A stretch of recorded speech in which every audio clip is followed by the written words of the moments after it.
Hello and welcome back to Football Manager 2020 with Newcastle United.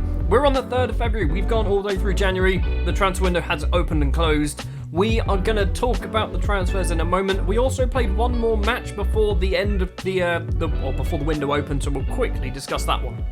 It was a 1-1 draw with Sheffield United. Not a lot really to talk about here apart from the fact that David Raya played amazing and basically prevented us from scoring lots of goals. So not the best of results. There you go, that was exciting for you. As you can tell, we are now 9th place in the table. We've done alright, we've actually done quite well. We are on the Saturday evening, so some matches have already taken place, which is why we've dropped down the table a little bit. I think we were 8th before the start of this match weekend. Let's go through the transfers. There's 8 of them. 8 big names. And by big names, I mean 8 expensive names. Obviously, we do need to talk about the players leaving the club first as well. Juan Soriano leaving the club, signing for Burnley for £1 million. Wasn't ever getting a game for us. 2 fullbacks have signed for Schalke. One on the left-hand side is Baba Rahman, and on the right-hand side is Emil Kraft. Both of them signing for Schalke for similar fees, about £5 million the piece. So £10 million for both those fullbacks, not bad business. And the final permanent transfer is some dude called Ben Tudor leaving for Crystal Palace. He's gone for £275,000, but there is a 50% sell-on, because I think he's going to get good. He's just not really going to fit into our team. And by fit, I mean I was never going to give him a chance. In reverse order then of financial clout, shall we say, is Anderson Traore, an Ivorian attacking midfielder signed from Vit Guimarães, or however you say it, in Portugal, signing for 460, 475, 400 and something thousand pounds. Hold on. 450, there you go, that makes more sense. Immediately gone out on loan to Valladolid in Spain. Hopefully he's going to get himself some football there. Anderson Traore, for some reason, doesn't have a work permit. I don't know why. I have no idea why. But oh my word, the mental stats on this boy. 20 determination, 16 flair, 15 work rate as well. Physically, he's a bit of an animal. Technically as well, passing and technique, 15 and 16. First touch of 14. He's good. He's going to be real good. If we can get past this weird work permit issue, he's probably going to be playing for us next season. For £600,000, we have gone back to Tunisia. Signing from ES Tunis is Moez Abcha, maybe. 18-year-old Tunisian central midfielder. A Mazzala by trade. Can also apparently play on the left wing and as a defensive midfielder. Natural box-to-box, though. Something we do like to play, something I do like to see. 2-star current ability, 4-star potential. Probably won't see a huge amount of him. He is getting paid enough to get registered, but I don't think he will get registered. I'm going to try and loan him out if anybody wants him. Dallas and New York want him, apparently. Maybe he can spend 6 months in America. Another player who's joined the club but doesn't have a work permit and has actually gone out on loan to America. It is Alexander Ivanovski, a Macedonian central defender who we've signed from Atletico Madrid.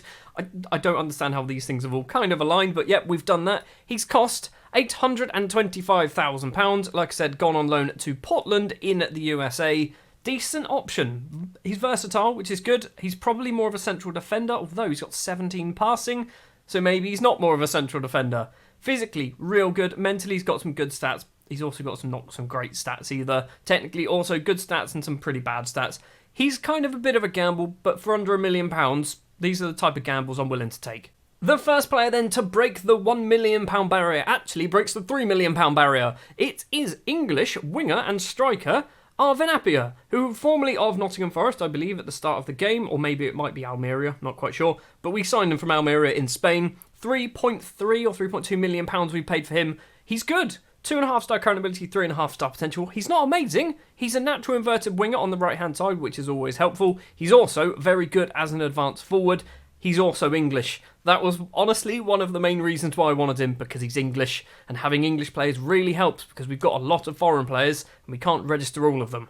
With 4 players left to go, we have now broken the £10 million barrier. We have signed 19-year-old Austrian central defender from LASK, who I'm not quite sure who they are, Marcus Stock.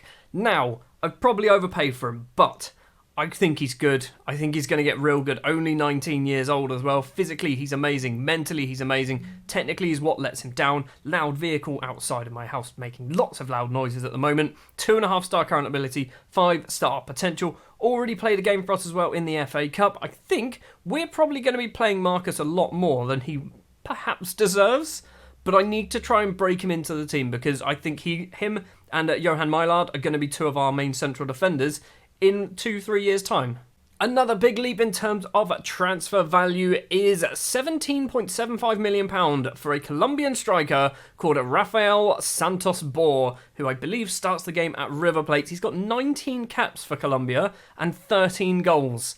We've signed him from Leicester. He wasn't playing massively at Leicester, wasn't scoring a huge amount of goals, but he is a natural pressing forward.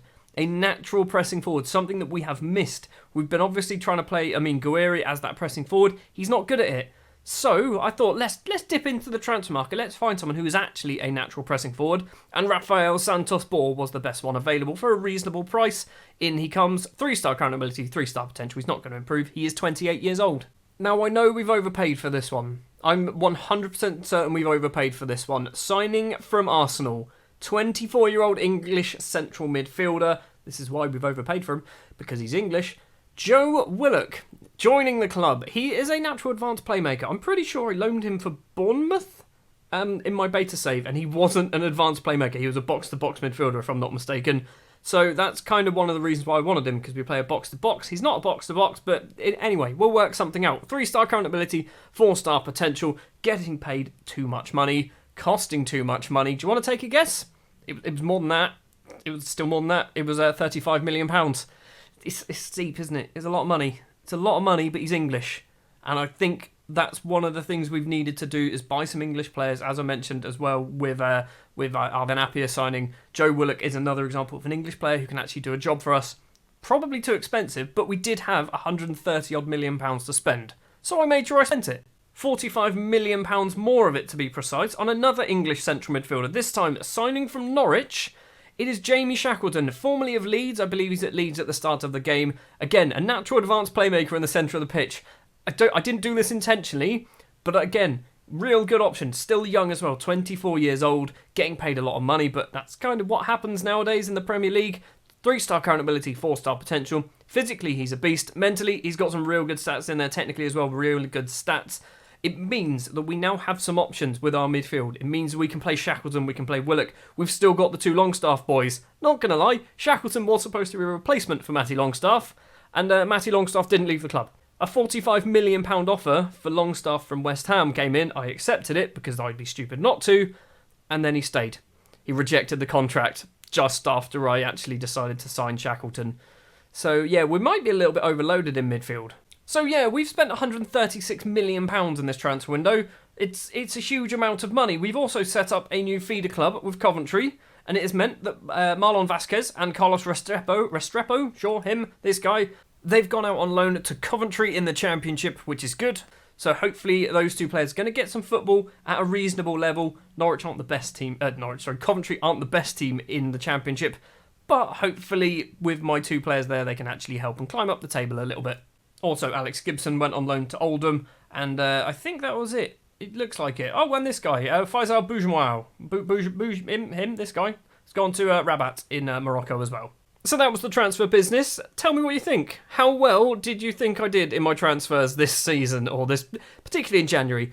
I am honestly going to tell you right now that I have overpaid for at least two of those players, and those were the last two. I spent £80 million on two English central midfielders. Two of them that weren't really playing a huge amount of football. Joe Willock has played a total of about 20 games in his entire career, and I spent bloody £35 million on the man. Shackleton playing a lot more football, obviously, but still £45 million is extremely steep. Right, that's transfer business discussed and all round up. Let's go and have a look at the fixtures that we've played. The reason why I didn't show you this before is because Van Appiah actually scored a goal. We started off then with an FA Cup third round match up against Norwich. 1-0 here. David Francis, the Trinidad and Tobago international, scoring a goal for us. Then against Manchester City on TV, we actually won a game. Not only did we win it against Man City, a team that I don't think we've ever beaten, we won it convincingly. We had 20 shots. We probably should have scored a few more goals. Jean-Pierre, for some reason, has stopped performing again, as he always seems to do around this time of year. But yeah, a 1-0 victory against a Man City team that we should not have been beating was rather unexpected. Then against a Bournemouth team that we should have beaten, we lost. So, swings and roundabouts. Tosin and Amine Gouiri with the goals for us in this one. Against Manchester United, a team who we played, I think, last season. Or was it earlier on in the season? We played them somewhere. It must have been last season, where basically We deserved to win and conceded 2 extremely late goals. It was our turn this time. Arvan Appiah scoring an equaliser in the 95th minute of the match, giving us a valuable point at home against a very good Manchester United team, and then we lose against West Ham. So it was weird. We beat the good teams and lose to the bad ones. And then, as you can see, we play Bristol City in the FA Cup. David Francis scoring 2, Amin Gouiri also getting a goal, setting up a 5th round tie against Huddersfield, a team that we should be able to beat. Now, this is going to do it for this very brief episode. I know it's probably quite a short one. We will be having the first match of February in the next episode, which will be later on today. So today's a triple upload day. Well done. Yesterday was also a triple upload day. It is going to be West Brom. I have just remembered that a new beta patch for the match engine was released. And people said it's good. It stops potential long balls going over the top of your defence and you conceding really stupid goals, which I seem to do fairly often, I think. I might be lying there. And also means that less one-on-one chances, but more one-on-ones going in. So what I'm going to do is I'm going to end this episode here. I'm going to download the public beta for the match engine. And then when we play West Brom, we should hopefully beat them 15-0. And old Amin Gouiri is going to score 7 goals. Monasterio won't score because he's away on international duty, but we should beat them comfortably. Thank you very much for watching this episode. If you did enjoy, do remember to leave a like. If you want to see more, hit the subscribe button, and I'll be back later on today with the matchup against West Brom.